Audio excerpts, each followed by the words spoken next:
Bom, retornando então, nós vamos falar da quinta fase, tá? Que é a fase de adjudicação.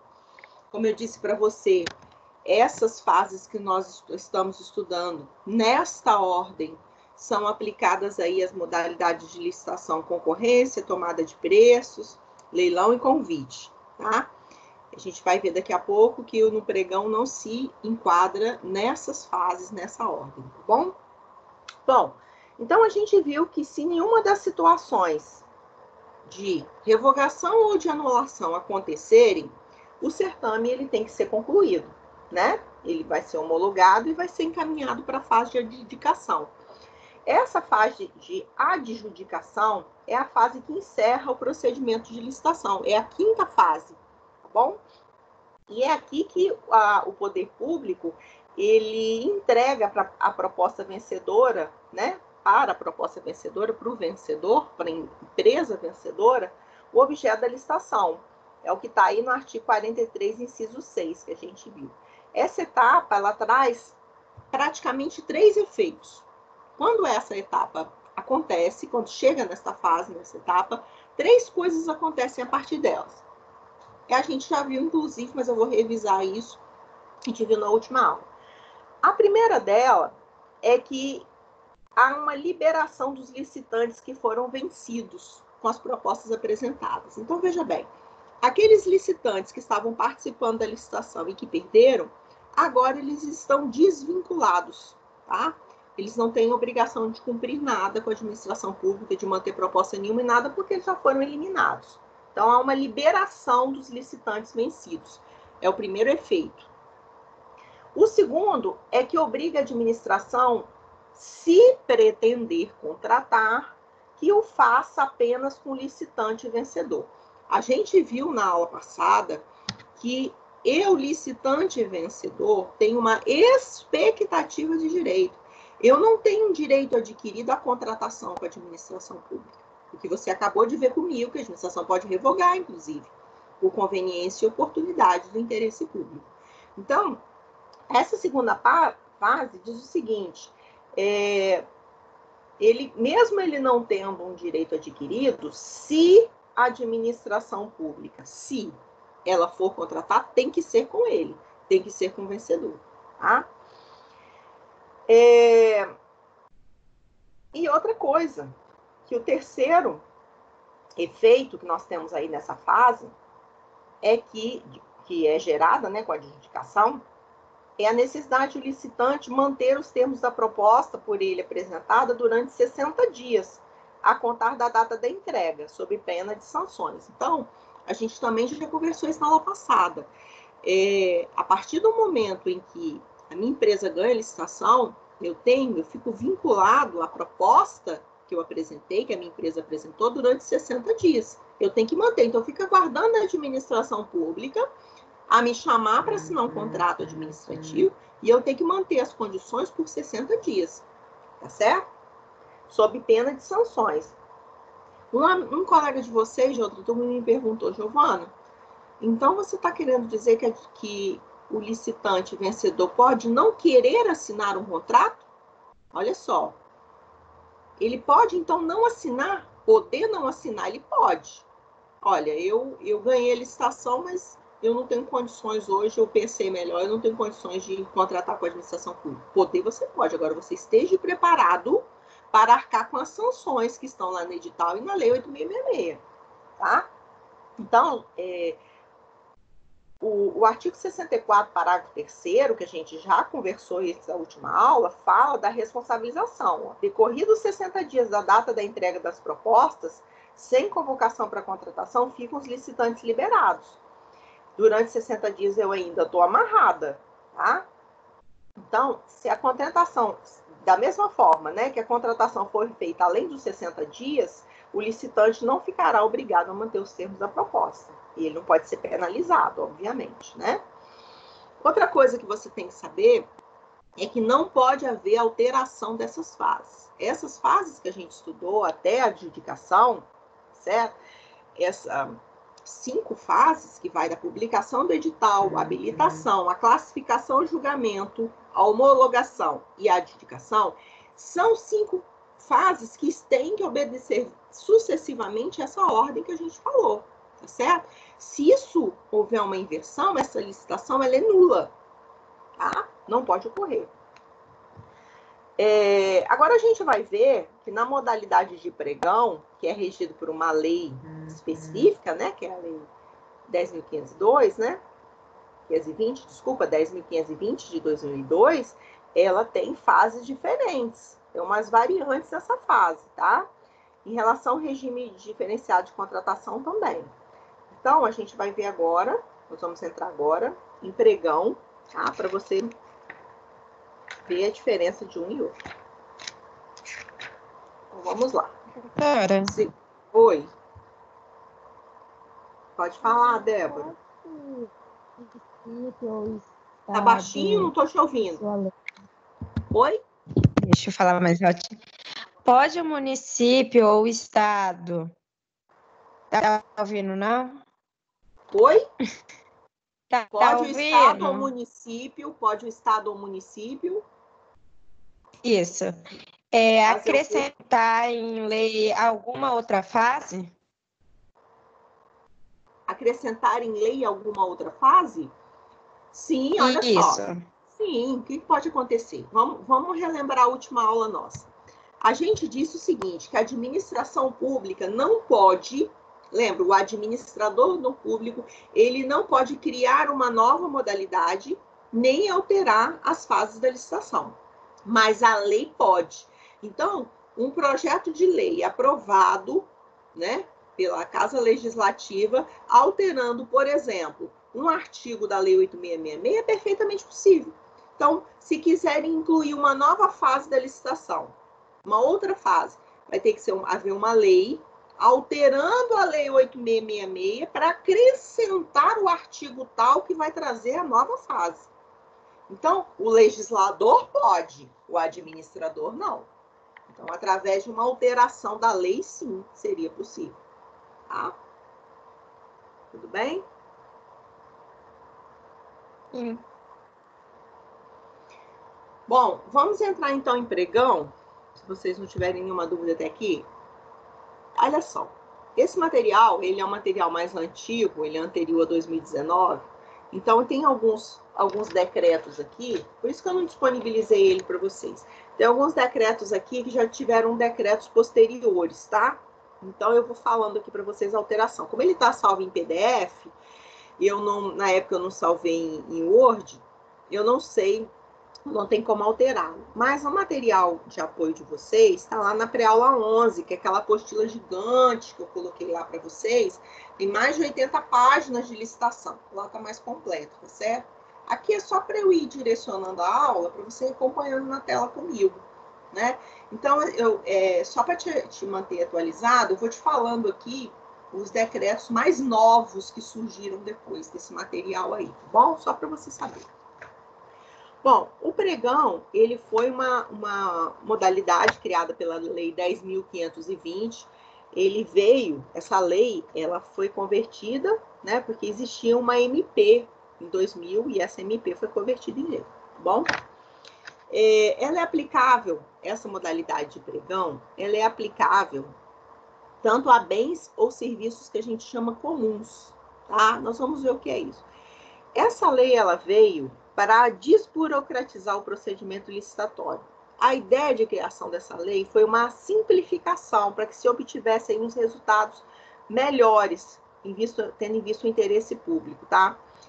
Ela se inicia, esse pregão, as fases se iniciam com a convocação dos interessados por meio de uma publicação no Diário Oficial, em jornais em grande circulação, então vai ser ou publicado em Diário Oficial ou em jornais de grande circulação, e facultativamente por meios eletrônicos. Então, a primeira fase é essa, é da convocação, tá? Ela é aplicada, essa modalidade, para o que a gente chama de bens e serviços comuns, que são aqueles cujos padrões de desempenho e qualidade possam ser objetivamente definidos no edital, tá? Por meio de especificações usuais no mercado. O que significa isso? São produtos ou serviços que a administração pública quer adquirir que tem padrões já definidos, especificações que são normalmente utilizadas no mercado. Por exemplo, a administração pública, ela quer adquirir canetas esferográficas. É uma coisa fácil de ficar definido o que ela quer. Ela quer caneta esferográfica de material transparente de tinta azul. Tá vendo? É um padrão, um padrão de qualidade, especificação fácil da gente se vê no mercado. Existem várias fabricantes de caneta, existem vários fabricantes de papel A4. Entende? Então, são bens e serviços fáceis. Por exemplo, eu quero adquirir, eu sou presidente do tribunal, né? Então, eu tenho um órgão público aí que eu administro, que é o TJ, e eu preciso mexer no jardim do TJ dos fóruns. Preciso contratar uma empresa aí de jardinagem. E aí vai ser, no objeto vai ser claro, olha, o serviço de jardinagem consistente em poda, nisso, naquilo, aquilo outro. Então, vão ser coisas que já são definidas e que normalmente a gente acha no mercado quem fornece esses serviços e esses bens. Tá? E o interessante é que o pregão, ele não tem um limite de valor estimado. Mas a gente vai ver que nem tudo pode ser objeto de pregão. Obras, por exemplo, de engenharia não vão poder ser. A gente vai estudar isso agora. Tá? Mas você dá uma olhadinha lá na lei, olha só, que deve estar com você, na Lei 10.520, no artigo 4º, então, fala lá, ó, das fases, né? E o artigo 1º fala o que são bens e serviços comuns, tá? Aqueles cujos padrões de desempenho e qualidade possam ser objetivamente definidos pelo edital, por meio de especificações usuais do mercado. Tá? O próprio parágrafo 1º do artigo 2º fala que o pregão pode ser usado com recursos de tecnologia de informação. Né? A gente está falando aqui que é possível que o pregão se dê de forma eletrônica. Por isso que existiram vários decretos, e o último agora foi o 10.024, falando do pregão eletrônico. Tá? A primeira fase que a gente vai estudar, que a gente chama de fase preparatória, ou então apenas prévia, tá? É uma fase que não é a fase de habilitação, como acontece nos casos que a gente estudou. Nos outros casos que a gente estudou, né, nas outras modalidades, sai o edital e logo os interessados vão se habilitar, não é isso? Aqui não. Aqui é publicado, tá certo? Aqui esse procedimento licitatório, que é no Diário Oficial ou de grande circulação, convocando os interessados, mas não tem essa fase de habilitação, de entrega de documento, como a gente viu, não. Tá certo? Olha só, nessa fase, olha que coisa interessante. Nessa fase, eu que quero participar, eu só preciso... eu, interessado em participar, licitante, eu só preciso fazer uma declaração dizendo que eu estou regular com a Fazenda Nacional, com a Seguridade Social e com o FGTS, e que eu atendo às exigências do edital. Repare, nesse caso, eu não preciso dizer e juntar documentação como nas fases que a gente estudou antes do intervalo, nas outras modalidades. Aqui no pregão, saiu a publicação de que vai haver o pregão eletrônico, eu, que sou o proprietário daquela empresa, sou representante legal daquela empresa, eu faço uma declaração dizendo que a minha empresa está regular. Só isso, Giovana, por enquanto só, que você vai ver que essa habilitação vai se dar lá na frente, e só se eu for vencedora. Então, aqui eu declaro, tá? Que é o que está no artigo 4º, inciso 7, então vamos lá para o artigo 4º, inciso 7, que ele diz: a fase externa do pregão será iniciada com a convocação dos interessados e obedecerá às seguintes regras. Inciso 7. Aberta a sessão, os interessados ou seus representantes apresentarão declaração dando ciência de que cumprem plenamente os requisitos de habilitação e entregarão os envelopes contendo a indicação do objeto e do preço oferecido, procedendo-se à sua imediata abertura e a verificação da conformidade das propostas com os requisitos estabelecidos no instrumento convocatório. Olha que interessante. Então, saiu a informação publicada, o edital, de que ia ter a licitação. Eu que sou interessado, apresento a declaração de que eu não tenho, né, nenhuma dívida com a Fazenda Nacional, nem com a Seguridade, nem com a FGTS, que eu atendo plenamente as exigências que estão ali e já coloco o envelope com a minha proposta. Olha que interessante, já é bem célere aqui. Em seguida, os interessados aprovados nessa fase anterior, né, que a gente acabou de ver, apresentam suas propostas, que eu disse, cuja compatibilidade com o edital vai ser averiguada. E o que mais interessante aqui, a administração pública vai abrir os envelopes com a proposta. Aqui só tem um critério de julgamento no pregão, é o melhor preço. Sempre vai, não tem técnica, não tem nada. Vai vencer quem tiver o melhor preço. Então, a administração vai abrir as propostas e vai ver quem tem o melhor preço, tá certo? Isso está no artigo 4º, inciso 10. Para o julgamento e classificação da proposta, será adotado o critério de menor preço. Tá vendo? Observados os prazos máximos aqui para o fornecimento, as especificações técnicas e os parâmetros mínimos de desempenho e qualidade definidos no edital. Tá? Agora, olha que interessante. No curso da sessão, é possível, então, que o autor da oferta mais baixa e das ofertas com preços até 10% superiores àquela, poderão fazer novos lances verbais e sucessivos até a proclamação do vencedor. Isso está no artigo 4º, inciso 8, fala assim, ó, no curso da sessão, o autor da oferta com valor mais baixo e das ofertas com até 10% superiores, elas poderão fazer novos lances verbais e sucessivos até a proclamação do vencedor. Repare, nós estamos lá. Vamos supor que nós temos três empresas concorrendo. Eu, a sua e mais de um colega. Eu faço uma proposta de R$100. Você faz uma proposta de 110. O outro colega faz uma proposta de 150. O colega da proposta de 150 já está fora. Tá? Nós podemos fazer novas propostas, certo? Sucessivas. Por quê? Eu, porque dei a mais baixa, que foi R$100, e você que deu a de 110, que é 10% a mais do que a minha só. A gente está no páreo. A gente vai continuar fazendo novas propostas para baixar. Eu digo assim, então tá, então eu abaixo o meu para 90. Aí você fala, eu abaixo o meu para 80. Repare, é possível a gente fazer novos lances verbais, até para a administração pública dar o vencedor, dizer quem é o vencedor. Isso é possível.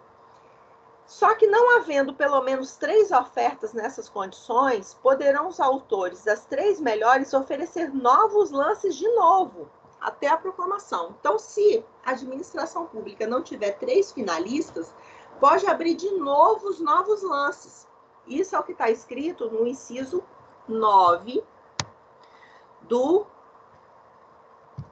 desse artigo 4º, que diz assim, não havendo pelo menos 3 ofertas nas condições definidas no inciso anterior, poderão os autores das melhores propostas até o máximo de 3 oferecer novos lances. Olha, todo mundo ofereceu, eu ofereci 100, você ofereceu 150, seu amigo ofereceu 200. Não tem 3 finalistas. Por quê? Porque só eu botei 100. Vocês colocaram mais de 10%. Tá? Então, nesse caso, tem que ter pelo menos 3 propostas finalistas. O que faz? Abre de novo a possibilidade da gente fazer lance verbal abaixando o preço. Aí eu falo, não, eu que falei 150, eu abaixo para 110. Aí o outro fala assim, não, mas eu abaixo para 90. Aí o outro fala, não, mas eu abaixo para 80. A administração pública vai dar como vencedor quem? Quem baixou para 80. Então, é possível que se haja uma segunda rodada de lances para que haja, então, um valor mais baixo. O ideal é que a administração pública fique com pelo menos 3 últimos, entendeu? 3 últimos menores preços. E aí, aquele dos 3 últimos que indicaram o menor preço, esse é o que vai levar, que vai ser o vencedor. Giovana, pode falar. Eu ouvi falar, eu não sei como falar, né? Alguma empresa leva vantagem sobre a outra, sobre o tipo de registro de empresa, se é microempresa, tem alguma coisa assim? Ah, eu esqueci como Tem. é que fala. Mas é nessa hora aí. O que a gente fala é o critério de desempate e a margem de preferência, que nós trabalhamos na aula passada. Isso. Ah, tá. É porque eu fiquei sem Veja internet. bem. Não. Isso. Então, Ô, olha Giovana, só. o que acontece também muito é a mesma empresa com dois nomes, né? Que aí eles, tipo assim, participam com, entre aspas, duas vezes. O que acontece é o seguinte, Tipo não é assim, que é a mesma empresa com dois nomes. Isso, tipo assim, São o mesmo são dono abre duas duas razões empresas só para sociais participar. diferentes. Para todos os efeitos, são duas empresas diferentes. Se você não Sim, tem como aí provar, né? na hora do pregão coloca uma diferença pouca e querendo ou não já é duas, entendeu? Só que o que acontece? O que você está falando é a real, é a prática. Então, existem essas fraudes, que são empresas, uma pessoa cria Isso. 2 ou 3 empresas com sócios diferentes. Mas é tudo Isso. dela, mas ela põe tudo sócios diferentes. E aí concorre com uma diferençazinha mínima de preço para ela ficar em segundo lugar, né? Isso acontece. Só que se isso for verificado como fraude, isso pode ser impugnado por qualquer um dos outros licitantes que tomaram conhecimento, ou pelo Ministério Público, lembra que a gente viu? Ou por qualquer interessado. O que a colega estava falando antes, dessa questão do critério de desempate da margem de preferência, foi aquilo que a gente conversou na aula anterior. Quando chegou naquela fase de classificação, lembra aquela fase de classificação e julgamento das propostas?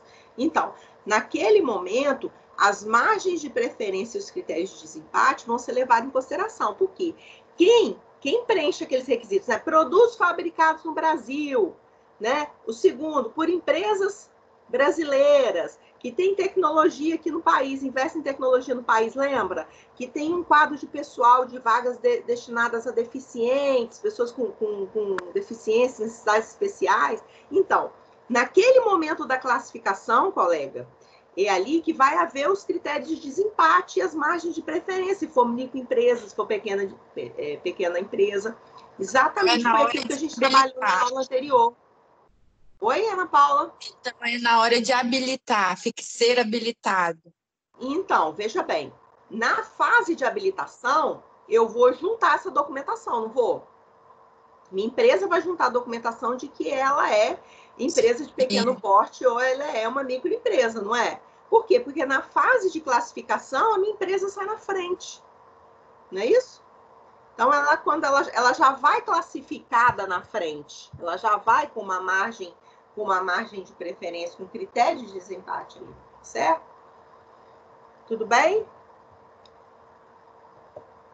Tudo bem. Bom, certo. Seguindo aqui então, sobre o pregão ainda que eu estava falando com vocês, né? Então, houve aquela fase ali, que é a fase das 2 rodadas de ofertas, né? A gente viu que faz a primeira rodada, tá certo? Aí a administração ainda não está satisfeita com o preço, né? Ainda não quer contratar porque ela está achando o preço alto ainda. Ainda é possível fazer uma nova rodada, né? De propostas verbais, tá certo? E encerrada essa etapa de competição, então, o pregoeiro procederá à abertura do envelope, do invólucro, né? Contendo a documentação de habilitação. Olha que interessante. Aqui há uma alteração, tá certo? Na fase. Aqui daqui a pouco eu vou falar com vocês que está aqui na tela. Há uma alteração na fase aqui. Lembra que nas outras modalidades primeiro habilitava? Aqui não. Agora é que descobriu quem é o vencedor que vai abrir o envelope com a documentação. Não se analisou a documentação ainda. Só vai se analisar a documentação dos vencedores. Tá certo? Então, inverteu a fase. A habilitação vai vir agora. Primeiro foi o julgamento das propostas, né? Que é a classificação e julgamento das propostas, para agora vir a habilitação, tá? Então, a administração pública ganhou tempo, porque ela só vai olhar a documentação de quem ganhou agora, tá?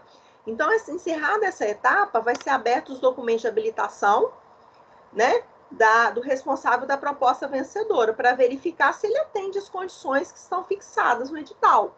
Isso está no artigo 4º, inciso 12, da lei. O artigo 4º, inciso 12, diz: encerrada a etapa competitiva e ordenadas, colocado em ordem as ofertas, né, de quem deu menor preço, sucessivamente, o pregoeiro procederá à abertura do invólucro, contendo os documentos de habilitação do licitante, que apresentou a melhor proposta, que aqui necessariamente vai ser o melhor preço, para verificação do atendimento das condições fixadas no edital. Aí o que acontece? Pode ser que a oferta não seja aceitável. Pode ser que a oferta não seja aceitável ou que o licitante ele não atenda às exigências de habilitação. E aí como é que vai fazer? A administração pública vai abrir o envelope da segunda colocada, da segunda com preço mais baixo. Vai analisar se ela preenche as condições. Por fim, apontando o licitante vencedor, a ele será adjudicado o objeto da licitação, sendo posteriormente convocado para assinatura do contrato. Certo? O que você tem que lembrar? Essa lei, ela é uma lei especial. Quando você estudou a hierarquia das normas lá, você estudou que lei especial derroga a lei geral. Lembra disso? Então, a lei do pregão, ele tem uma lei especial, que é essa lei 10.520. Só que, veja bem, no que essa lei for omissa, você aplica a lei 8.666, que é a que traz normas gerais em matéria de licitação. Então, se tiver alguma coisa que não está especificado na lei 10.520, você corre para 8.666, certo? Porque ela é a fonte subsidiária. Veja bem, existem aí, então, peculiaridades em relação ao pregão, que eu vou ler para vocês, então, resumindo, tá? E tudo que eu falei sobre o pregão, resumindo, as peculiaridades dele são as seguintes. Ela também é aberta a qualquer interessado para aquisição de bens e serviços comuns. As inovações é que houve a inversão da fase de classificação e habilitação. Você vê que primeiro classifica as propostas que são mais vantajosas para depois analisar a documentação. Então, a habilitação vem depois, a classificação, ao contrário do que a gente estudou nas outras, em que a habilitação vinha primeiro, né? Existe um critério único de julgamento, que é o menor preço, que não se analisa se tem técnica boa, assim, não. O critério aqui é quem tem o menor preço, tá? Existe uma oportunidade de 2 rodadas de competição, com lances viva voz, que é óbvio, né? O pregão ele pode ser presencial, que hoje em dia quase não acontece presencial mais, mas pode ser presencial, como pode ser online. Aí vai sendo dando os lances pela internet, tá bom? Ali online. A habilitação, só existe análise da documentação só do vencedor, tá? Não se analisa a documentação de todos os participantes, só de quem venceu, tá? A fase recursal é única. Se tiver que impugnar, você só vai impugnar de uma vez, tá? Existe uma inversão, era isso que eu queria falar para vocês, sobre adjudicação e homologação. Olha só. Na passada, nas outras que a gente estudou, nas outras modalidades, primeiro o administrador público homologa para depois ele adjudicar, não é isso? Aqui é o contrário. Aqui a adjudicação vem primeiro, tá certo? Então, existe uma inversão, tá? Da adjudicação com a homologação. E também há a possibilidade do pregoeiro de negociar diretamente com o vencedor para a obtenção do melhor preço. Então, depois que finalizou tudo, o pregoeiro negociou o preço ali naqueles lances, aquelas 2 rodadas de lance ali, tá? A adjudicação e a homologação. Então, uma inversão da fase aqui. Primeiro adjudica, depois homologa. Lá nas outras, não. Primeiro homologa, depois adjudica. Tá? Bom, seguindo aqui no documento, na telinha de vocês, esse decreto que fala aí, você desconsidera, porque o decreto do pregão eletrônico, esse material é anterior a 2019, e eu já disse para você que o novo decreto que fala do pregão eletrônico é esse decreto 10.024, tá? Esse é o decreto mais novo que fala da possibilidade aí, que eu pedi você que baixasse. Esse decreto fala, no artigo 1º, esse decreto regulamenta a licitação na modalidade de pregão, na forma eletrônica, para aquisição de bens e contratação de serviços comuns, incluídos os serviços comuns de engenharia, e dispõe sobre o uso de dispensa eletrônica no âmbito da administração pública federal. Serviços de engenharia pode, tá? Serviços comuns de engenharia, grandes obras não. A utilização de modalidade de pregão para os órgãos de administração federal direta, autárquica, fundação, fundos especiais é obrigatória. Então, veja bem, se for fazer pregão em ente da administração pública federal direta, ou seja, União, as autarquias federais, as fundações públicas, os fundos especiais, o pregão eletrônico ele é obrigatório. Agora, se for empresa pública, sociedade de economia mista e suas subsidiárias, tá? Não precisa ser obrigatório o uso de pregão eletrônico, não. Tá? Isso está no artigo 2º. Desculpa, no artigo 1º, parágrafo 2º. Então, o parágrafo 1º fala que a utilização de modalidades de pregão na forma eletrônica para a União, para a Administração Pública Federal Direta, autarquia, fundação e fundos especiais é obrigatória. E fala que para a empresa pública, sociedade de economia mista e subsidiária, ela é facultativa, tá bom? Você vai ler depois, tá? Esse decreto 10.024, você vai dar uma lida nele, porque lá os princípios da licitação lá, eu quero que você leia também, tá? Então, só você lembrando que o decreto não é esse que está na sua tela, 5.450, não. Porque esse é de 2005, nós temos um posterior, que é o de 2010, que é o 10.024, de 2019, tá? Então, nós temos o 10.024 de 2019, que é o mais recente. Não é esse aí, não. Que você está vendo, não. Esse inciso 3 aqui, ele é do artigo 5º. Então, eu vou colocar o artigo 5º aqui. Vou tentar colocar o artigo 5º aqui. Deixa eu trocar esse material, colocar na sua tela esse decreto para você entender melhor. Só um momentinho que eu estou tentando compartilhar aqui. E se você estiver sem o decreto, você vai poder acompanhar comigo.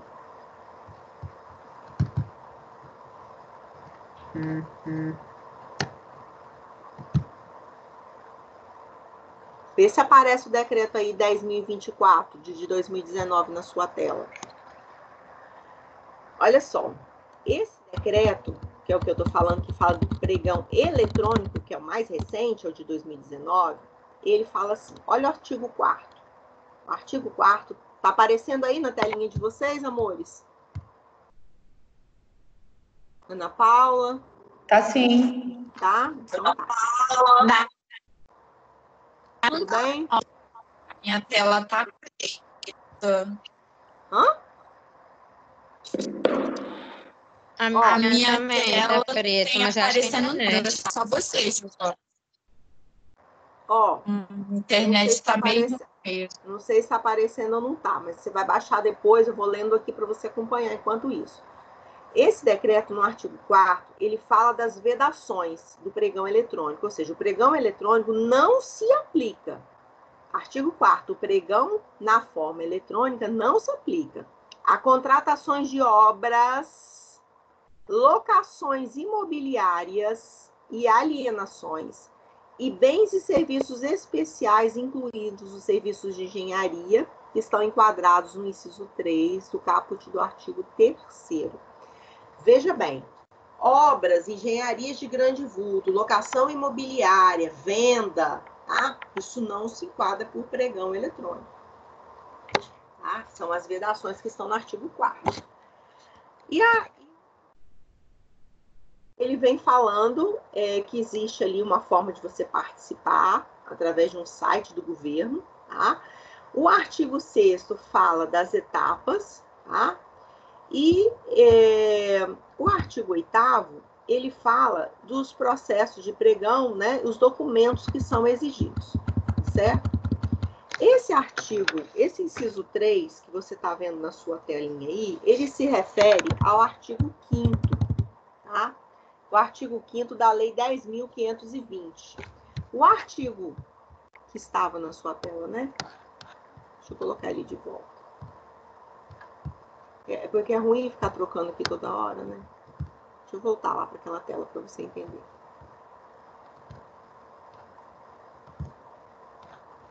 Vou compartilhar com você. Compartilhar aqui. Bom, esse inciso 3 que você está vendo aí é o inciso 3 do artigo 5º da Lei 10.520, tá? Que fala que não é necessária a cobrança de taxas e emolumentos, tá? Para fornecimento do edital. Então, são coisas que mostram a simplicidade, tá? Desse procedimento aí, dessa modalidade pregão. Olha para você ver, o artigo 5º diz o seguinte.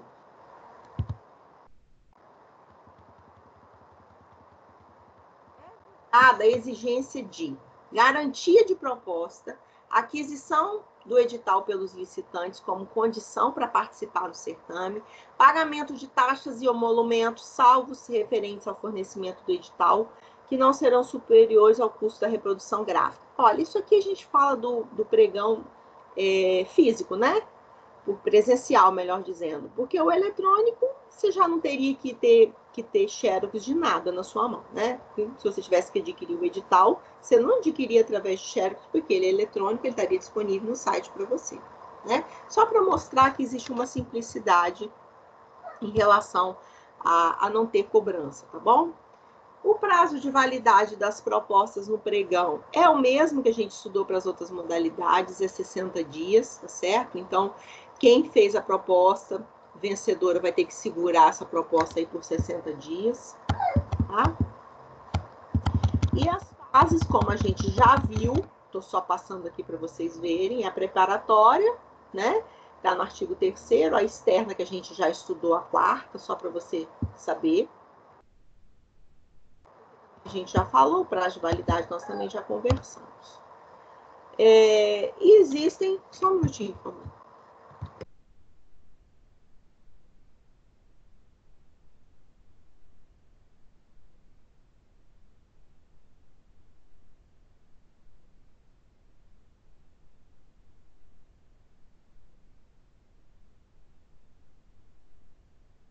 Existem aqui as penalidades que são impostas. As penalidades no artigo 7º dizem o seguinte: quem convocado dentro do prazo de validade da sua proposta não celebrar o contrato, deixar de entregar ou apresentar documentação falsa exigida para o certame, ensejar o retardamento da execução do seu objeto, não mantiver a proposta, falhar ou fraudar na execução do contrato, comportar-se de modo inidôneo ou cometer fraude fiscal, olha a penalidade que gravíssima, ficará impedido de licitar e contratar com a União, os estados, Distrito Federal e municípios, e será descredenciado no sistema lá de cadastro, tá, de fornecedores, pelo prazo de até 5 anos, sem prejuízo das multas previstas em edital e no contrato e nas demais cominações.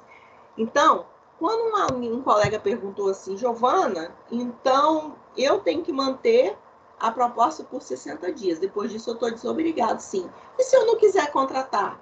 São essas penalidades que você está vendo aí, tá certo? Você pode não querer assinar contrato, mas aí você vai ter que estar segurando aí essas sanções que lhe serão aplicadas.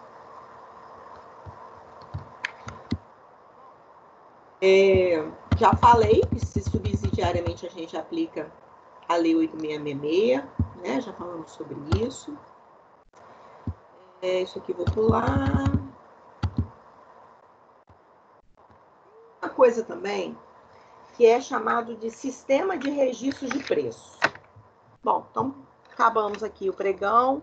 Você vai dar uma lida na lei do pregão e no decreto. A gente fala de 2019, decreto 10.024, e na lei do pregão, né?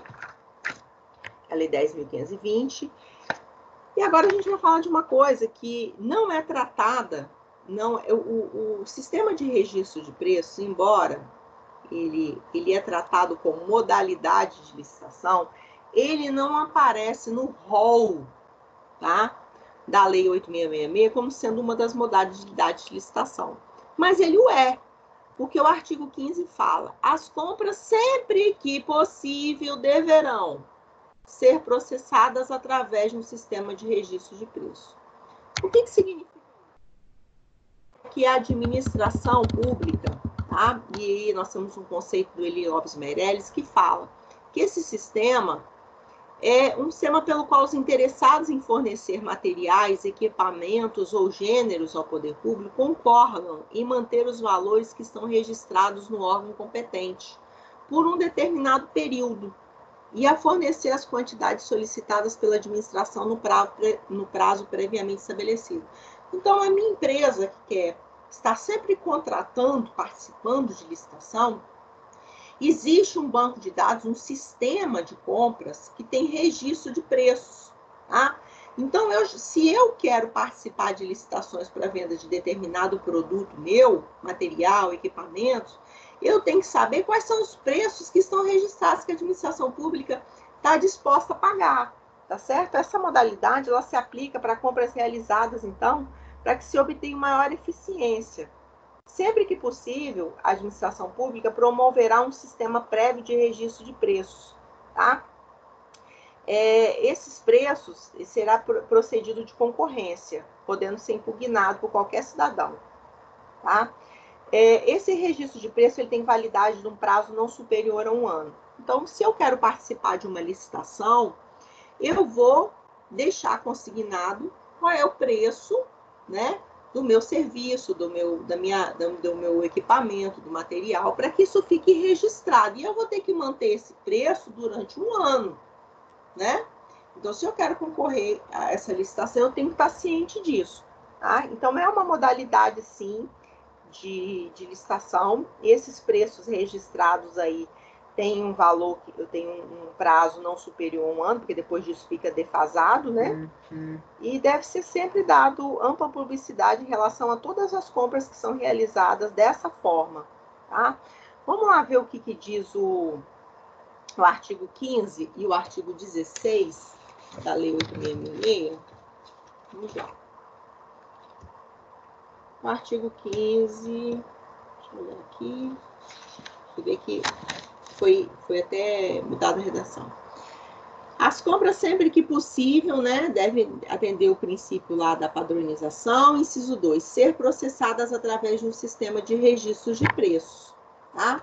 E o 16 fala, será dada publicidade mensalmente em órgão de divulgação oficial ou em quadro de avisos de amplo acesso público a relação de todas as compras que são feitas pela administração pública direta e indireta, de maneira a clarificar a identificação do bem comprado, seu preço unitário, quantidade adquirida, nome do vendedor, valor da operação, podendo ser aglutinadas por itens as compras feitas com dispensa e inexigibilidade. Então, veja bem, é uma forma que a administração pública tem de manter uma eficiência. Os preços vão estar lá registrados durante 1 ano, de mercadorias, produtos e serviços, e quem são os fornecedores. É uma forma de eu, que tenho um fornecimento constante de produtos ou de serviços da administração pública, esteja participando. Só que eu tenho que estar ciente que aquele preço vai estar registrado por um período de 1 ano ali, tá? Que tem validade por 1 ano.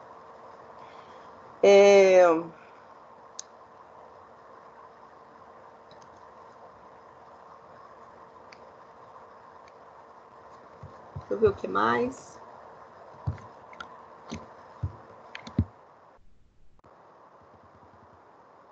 A ata formaliza uma promessa de futura contratação de cunho irrevogável, né? Então, eu tenho certeza de que eu vou ter essa contratação por um período de 1 ano, né? E no registro de preço, o licitante formula uma proposta para uma promessa de contratação. Assim, o vencedor não é chamado para, desde logo, realizar o contrato, mas a administração pode convocá-lo e esse ser obrigado a emitir uma futura declaração, né, de vontade de natureza contratual. Então, nesse caso aqui, o preço vai ficar consignado num contrato, né, e esse prazo aí vai ser de 1 ano.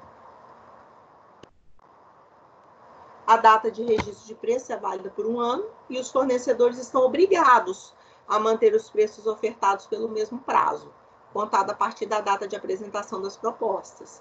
Então, as nossas propostas, nós somos três empresas que estão participando dessa modalidade de registro de preço.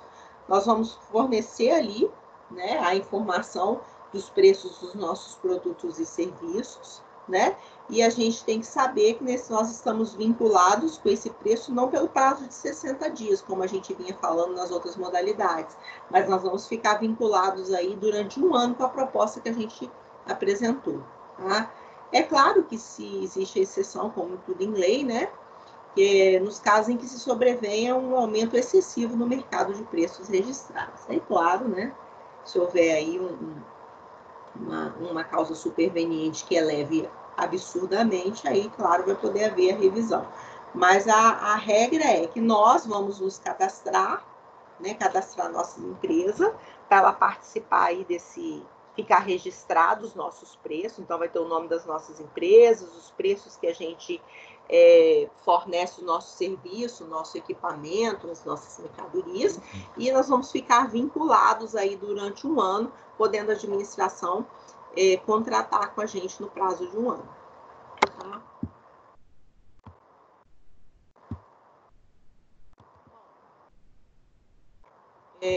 Alguma dúvida?